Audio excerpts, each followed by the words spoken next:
Hello guys, welcome back to my channel. আশা করি তোমরা ভালো আছো আর আমরাও কিন্তু খুব ভালো আছি। রিভানার জন্মদিনের উপলক্ষে এই যে কত বেলুন দিয়ে সাজিয়েছে, তো নিচের যে বেলুনগুলো দেখতে পাচ্ছ সেগুলো কিন্তু সবই পাপা লাগিয়ে দিয়ে গেছে।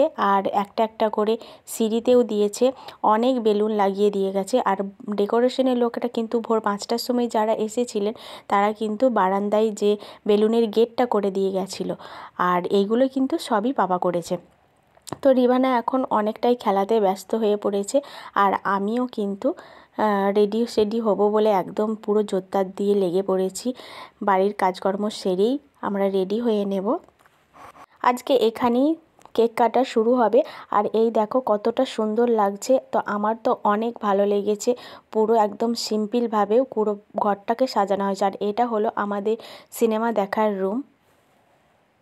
ক্রিমটা খাচ্ছিল, ও খাচ্ছিল আবার মুখেও দিচ্ছিল। রিভু এখন সাজু। এই যে এটা আমার ফাইনাল লুক। আর এই যে গলার হার আর সিম্পল একদম পুরো সেজেছি। এই যে হাতে এইগুলো শুধু পরেছি যেগুলো পরার দরকার, একদম সিম্পল জুয়েলারি পরেছি, আর কিছু পরিনি। আর কেমন লাগছে জানিও। আর এই যে এই শাড়িটা তোমাদেরকে তো আগেই দেখিয়েছিলাম, এই যে এই শাড়িটা। বাড়ির প্রত্যেকে কিন্তু একদম রেডি হয়ে চলে এসেছি সবাই বারান্দাতে। আর এই যে দেখো আমার সব পুচকে দেওরেরা ক্যামেরাম্যান হয়ে গেছে আজকে।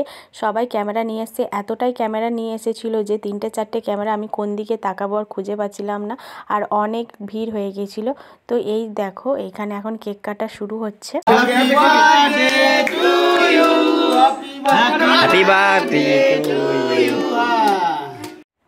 আমার মেয়ে বায়না করেছিল যে পুতুল কেক আনার জন্য, সেই জন্য পুতুল কেক আনা হয়েছিল। আর আমার স্বপ্ন ছিল আমার মেয়ের 3 বছরের জন্মদিনে 3টে কেক আনা হবে। তো সেটাই তোমাদের দাদাভাই আমার স্বপ্নটাও পূরণ করেছে। সবাই দাঁড়িয়ে তুমি কাকা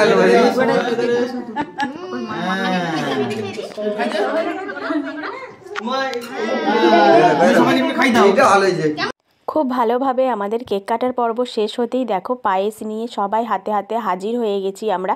যারা আমাদের এখানে অ্যাটেন্ড করতে পারেনি তাদের বাড়িতে সব পৌঁছে দেব, সেজন্য আমরা সবাই মিলে এখন কেকগুলোকে সার্ভ করে নিয়েছিলাম। আর এখন তোমাদের দাদাভাই আর আমার সব দেওরেরা মিলে এখানে এই যে স্কাই শটস বোমটা ফাটাচ্ছে। তো রিভানার জন্যই এটা এনেছিল। তো এটা আমার বিয়ের সময় হয়েছিল আমার মনে আছে। আর এই যে রিভানার জন্মদিন উপলক্ষে এই বছর নিয়ে আসা হয়েছে। তো রিভানার জন্মদিন আমরা এইরকমভাবে সবাই মিলে একসাথে পালন করলাম ছোটোখাটো করে। তো কেমন হয়েছে জানিও। আর সবাই কিন্তু রিভানাকে অনেক অনেক আশীর্বাদ করো। পরের নেক্সট ব্লগে তোমাদের সাথে দেখা হবে।